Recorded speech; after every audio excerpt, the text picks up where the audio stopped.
I thought you might go to him, offer him comfort. In his chambers. You might wear one of your mother's dresses. In this video, I'll discuss 10 most hated characters in House of the Dragon Season 1. So stay tuned for that. Greetings Throne Watchers. I've already discussed my top 10 shocking moments in Game of Thrones, 5 most manipulative characters in House of the Dragon Season 1, etc. in my previous videos. Now it's time for House of the Dragon's top 10 hated characters. So without waiting any longer, let's begin. On number 10 is Rhaenyra Targaryen. So you did not... Must I truly refute that? Damon never touched me. I swear this to you, upon the memory of my mother.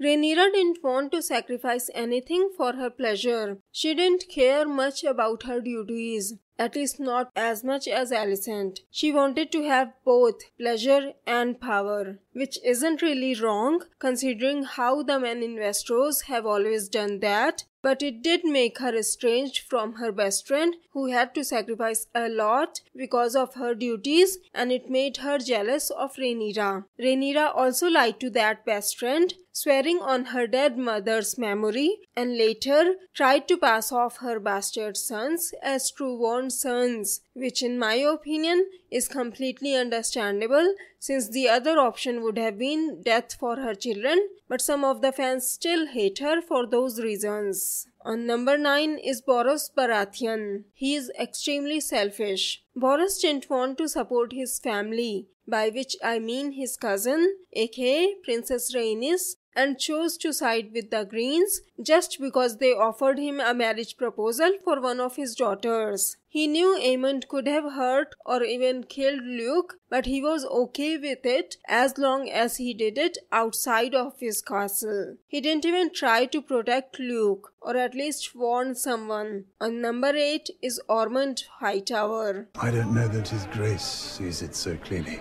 Then it lies with you to make him see it. Ormond is extremely ambitious and power-hungry. During the hunt, we literally see him force his brother, aka Sir Otto Hightower, to push for Aegon's claim, even though he tried to understand and accept Viserys' reasons for not wanting to do it. So it does feel like Otto had some kind of pressure from Ormond, and that could have been his motive, besides being a second son, to gain more power. On number 7 is Alicent Hightower.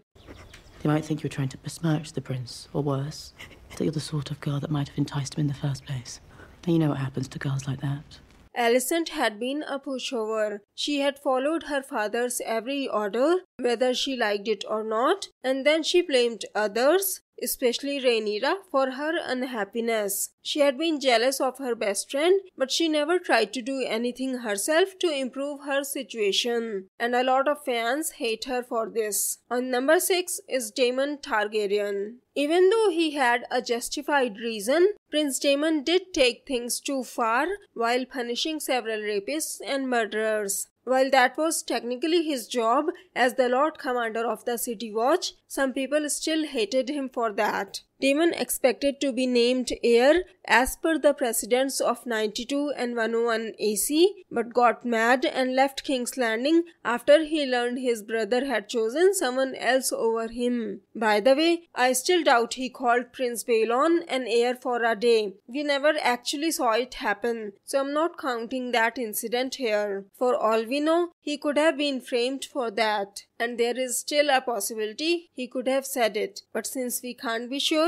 I'm not including it here. The other reason some fans hate him was because he couldn't love his first wife and later killed her after being provoked by her, and then he choked Rhaenyra when he got mad at her. This behavior is definitely not okay, even if he loves his family and is there for them whenever they need him the most. Hurting his wife when he gets mad is not an okay behavior. On number 5 is Aegon II. Aegon bullied his younger brother Aemond when he was young. He used to make Aemond's life hell, but he immediately blamed his nephews when he got caught. He didn't even take responsibility for his own actions. And when he grew up, he cheated on his wife. He raped an innocent maid, at least that we know of. He could have done it many more times, and there could have been other women who never told anyone about it. But since we don't know that, we are not including that. Anyway, he also liked to get drunk and watch little kids being forced to fight and hurt each other. Although both Damon and Aegon were forced to marry someone they didn't want to marry, the reason I'm putting Aegon higher on this list is because Damon never raped anyone. On number 4 is Kragus Drear. Drear captured innocent traders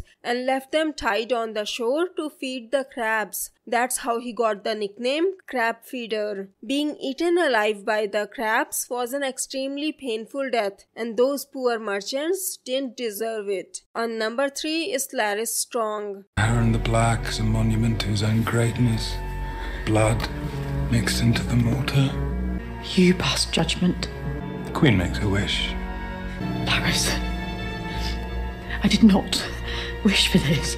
Laris Strong is a kinslayer, and kinslayers are accursed in the eyes of gods and men. Laris killed his own brother and father for his own personal gain, and after he killed them, he also manipulated Alicent by blaming her for the murders he committed by saying she wanted it, and then he used her guilt to gain power over her. On number 2 is Christian Cole.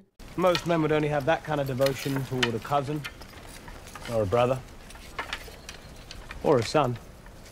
He broke his vow for a younger girl by sleeping with her. He wanted that girl to leave her everything behind and run away with him just to make him feel better about him breaking his vows. Running away wouldn't have changed anything. And when she refused to run away with him, he not only blamed that young girl for his own lack of control, but he also killed her husband's lover on the day of her wedding just out of spite. As if doing that wasn't enough, he joined her enemy's side and then took his anger out on that girl's children. Messing with the children just to get back at their mother was the lowest of the low. Before we get to number 1, here is an honorable mention. Jason Lannister. If there was an award for the most annoying character, I'm pretty sure he would have won it. What do you think? On number 1 is Otto Hightower. The biggest reason why fans hate him is because he sold his own daughter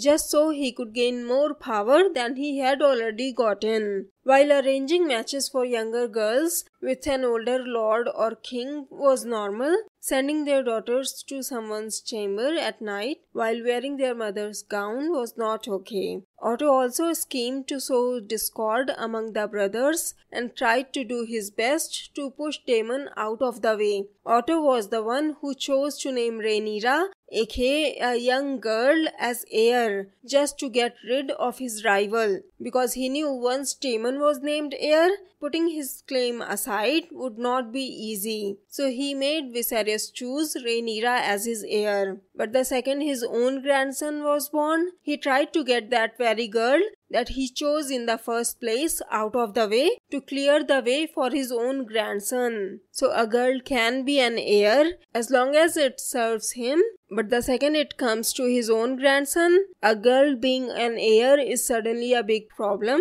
He was a really big hypocrite. So these were my top 10 most hated characters. You can check out more of my top 10 videos from my Game of Thrones top 10 videos playlist. If you have any top 10 video requests or suggestions, make sure to add hashtag top 10 in your comment. So, do you agree with this list? What are your top 10 most hated characters? Don't forget to tell us in the comments. If you like this video, please click on the like button below, share the video and subscribe to my channel. Have a great day. 7 blessings to you.